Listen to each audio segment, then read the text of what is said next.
ओहो, आजकल की बहुएं भी सुबह उठना नहीं चाहती हैं। सुबह के 5 बज रहे हैं, महारानी अभी तक कमरे से बाहर नहीं आई। एक वो हमारा ज़माना था, हमारी सास हमें 4 बजे उठा दिया करती थी और हमारी सास को ज़रूरत भी नहीं पड़ती थी, हम खुद ही उठ जाते थे इतनी जल्दी। पर आजकल की बहुओं को तो उठाना जाना पड़ता है। अरे तो क्या हुआ सरला, तुम्हारे ज़माने बीत गए, तुम्हें कुछ और काम थोड़ी ना होता था, तुम्हें खाना बनाना था और खाना था। बहू अगर सो रही है तो सोने दो, टाइम देखा है तुमने 5 बज रहे हैं। जब बेचारी काजल उठेगी तो वे नाश्ता बनाकर फिर उसे ऑफिस भी जाना है। बेचारी पूरा दिन थक जाती है काम करते करते, फिर भी तुम उसको ही बुला कहती रहती हो। अब उठ के काजल नाश्ता बनाएगी, फिर घर का सारा काम करेगी, फिर वो अपने ऑफिस जाएगी। हाँ हाँ, तुम तो अपनी बहू के तरफ बोलियो, तुम्हें मेरी बात समझ में कहाँ आती है।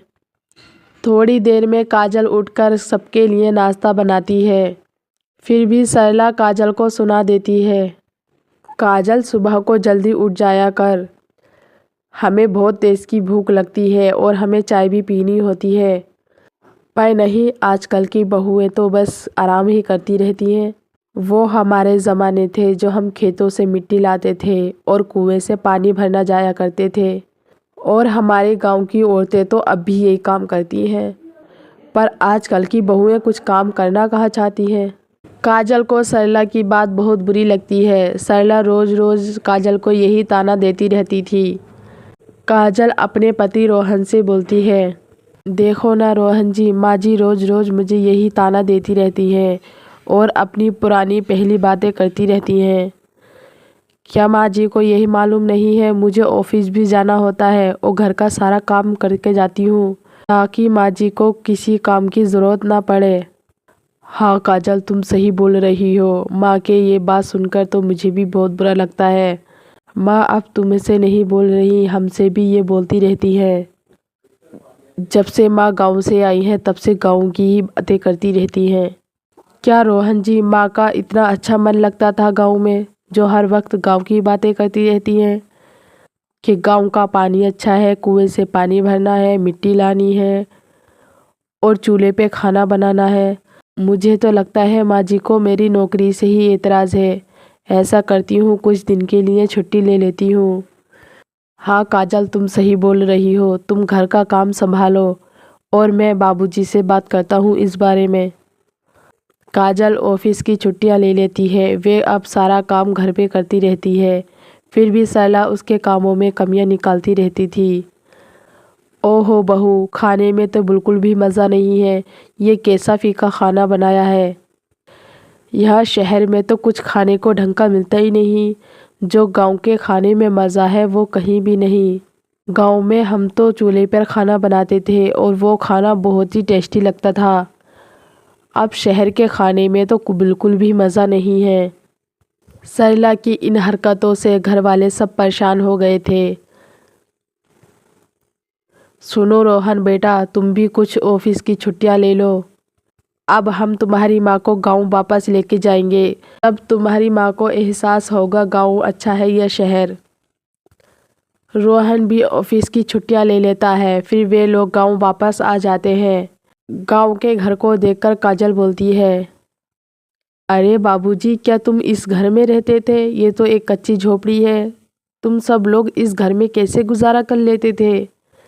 हाँ बहू, तभी तो तुम्हारी सास को ये गांव और झोपड़ी भी याद आती है। अब कुछ दिन इसी घर में रहेंगे। सरला के साथ साथ काजल को भी बहुत परेशानी होती है। अब काजल चूल्हे पर खाना बनाती थी।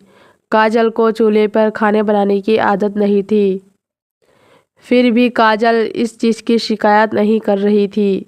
सरला को रात भर चारपाई पे नींद नहीं आ रही थी। ओहो, इस चारपाई ने तो मेरे कमर में दर्द कर दिया। अब मुझे चारपाइयों पे नींद क्यों नहीं आती। सरला बाहर कुएं से पानी भरने जा रही थी, तभी काजल भी उसके साथ चली जाती है। सरला को रास्ते में गांव की औरतें मिलती हैं और सरला गांव की औरतों से बोलती है, मैं जब से शहर गई हूँ मुझे तो गांव की याद बहुत आ रही थी। जो गांव में मज़ा है वो शहर में कहाँ। काकी सच बताऊं तो मेरा शहर में मन ही नहीं लग रहा था। जो गांव में बात है वो शहर में कहाँ। सरला तू पागल है जो शहर छोड़कर गांव में आ गई। शहर में कितनी अच्छी सुविधाएं हैं। वहाँ पर लाइट भी 24 घंटे आती है और पानी की भी कोई परेशानी नहीं होती और ना ही चूल्हे की कोई परेशानी होती है।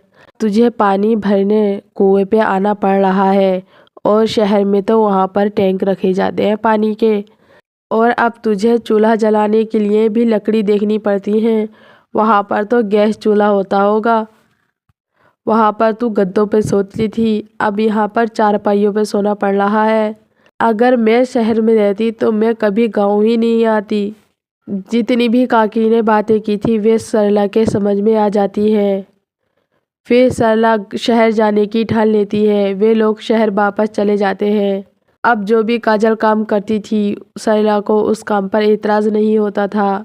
सरला काजल के काम में कोई रोक टोक नहीं करती थी। अब अपनी बहू के साथ सरला बहुत खुश रहती है।